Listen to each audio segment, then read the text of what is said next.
Olá novamente, pessoal. Tudo bem? Vamos continuando aqui agora com exemplos práticos usando a HP12C.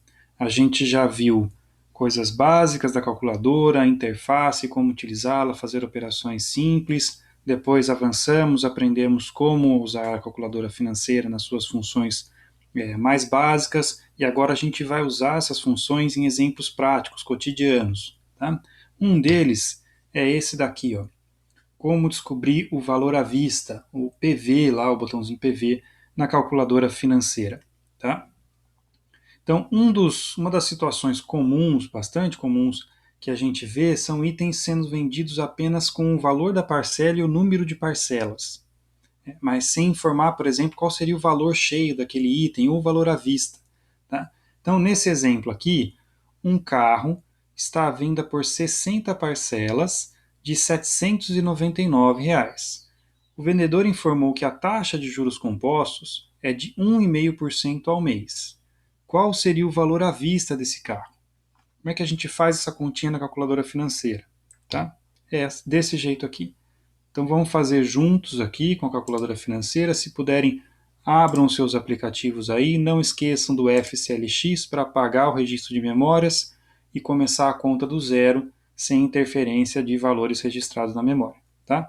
Então a gente tem três valores conhecidos aqui que a gente precisa colocar na calculadora para depois calcular o valor à vista. A gente sabe o número de parcelas, sabe o valor dessas parcelas e sabe a taxa de juros cobrada nesse tipo de operação.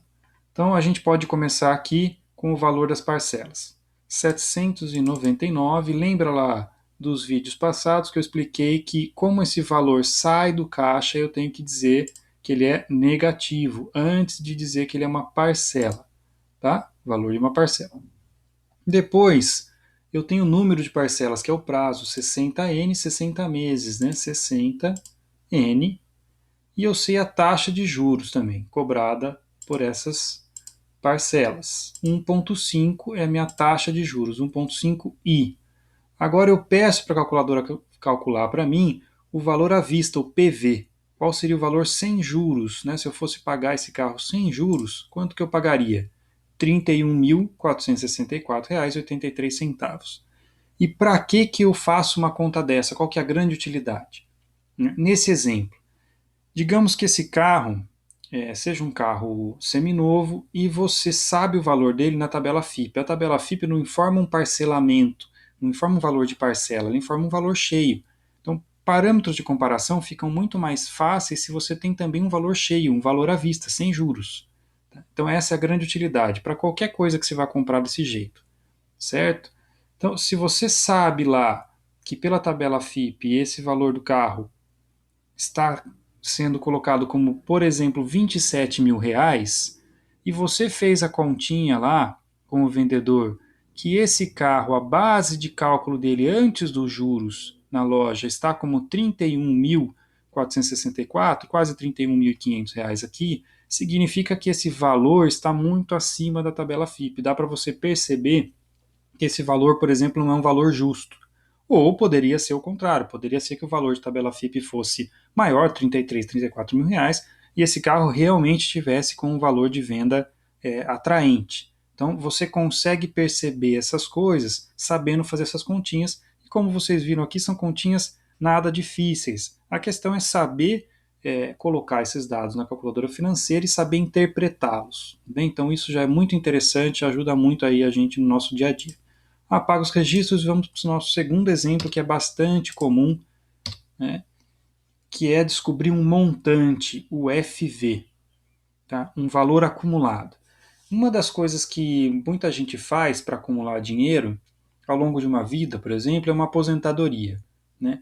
Ou essa aposentadoria para alguns vem descontado diretamente na folha de pagamento, né, no desconto do INSS, ou algumas guardam dinheiro por conta própria. Então está aqui um exemplo de uma pessoa que guarda dinheiro por conta própria.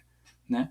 Só que o que a gente não sabe, ou muita gente não sabe, é quanto de dinheiro eu consigo acumular, dependendo do quanto de dinheiro eu guardar, né, ao longo desse tempo, por quanto tempo e qual será a taxa de rendimento, que esses três elementos sempre estarão presentes num tipo de investimento como esse, seja ele na poupança, no Tesouro Direto. Então, nesse caso, uma pessoa pretende aplicar R$ 150 por mês, todo mês, durante 30 anos, em um título do Tesouro Direto. Só deixei aqui com esse asterisco, com o site aqui embaixo, para quem tiver curiosidade, que é uma alternativa à poupança, uma alternativa interessante à poupança, porque rende melhor que a poupança em geral, né, o Tesouro Direto, e é tão seguro quanto. Tá? Quem tiver curiosidade de saber como funciona, o que é, está aqui o link dele. Tudo bem? Então, isso vai render uma taxa de juros líquida. Líquida significa que é uma taxa de juros já descontada de impostos e outras possíveis taxas. Tá? Esse rendimento vem direto para a pessoa, de 0,6% ao mês. Qual será o montante acumulado por essa pessoa ao fim desse período? O que ela quer saber é o seguinte: ela vai aplicar R$ 150 por mês durante 30 anos num título que vai render 0,6% ao mês. Quanto que ela vai acumular de dinheiro fazendo isso, né, após 30 anos? Como é que a gente faz essa continha? Primeira coisa, olha lá, eu não posso, isso a gente tem que ficar sempre muito atento, usar o prazo em anos e a taxa ao mês. E vice-versa. Se a taxa tivesse ao ano, eu não poderia usar o prazo em meses. Então, eles têm que estar sempre no mesmo período de tempo. Lembra que eu falei isso lá nos vídeos passados.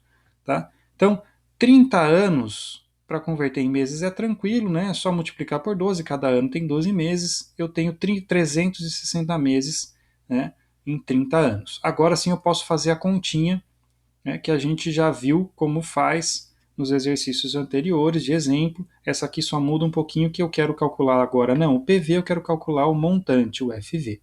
Então eu tenho de novo 3 elementos conhecidos e eu preciso conhecer esse quarto, esse último, que é o montante que eu vou acumular. Então vamos lá, eu sei que essa pessoa vai aplicar R$ 150, eu sei o valor do que ela vai aplicar, e como é mensalmente, é uma parcela, como se fosse uma parcela que estivesse pagando, ela vai depositar isso nesse título do Tesouro. E de novo, é negativo porque não é que ela está perdendo esse dinheiro, é que está saindo do caixa dela. Então é negativo, e aí eu digo para a calculadora que é uma parcela, PMT. Quantas parcelas essa pessoa pretende depositar de R$ 150? 360. Ela vai fazer isso por 360 meses mensalmente. Então 360 N. E qual que é a taxa de juro que isso vai render para essa pessoa? 0,6%. É o I. Eu quero saber quanto que eu vou acumular de dinheiro, qual que vai ser meu montante, meu FV. Digito lá e ela me calcula que serão R$ 190.000, 383,92. Então, se uma pessoa fizer esse tipo de operação com esse rendimento, né, ao longo de 30 anos, esse será o valor acumulado por essa pessoa nesses 30 anos. Então, é como se fosse uma reserva para ela ter lá na frente, uma reserva de garantia para dar um conforto maior para a vida dela, ou para ter um aumento na rentabilidade dessa pessoa, na aposentadoria, ou para ser mesmo a aposentadoria dessa pessoa, né, depois de longos anos aí contribuindo ou guardando dinheiro.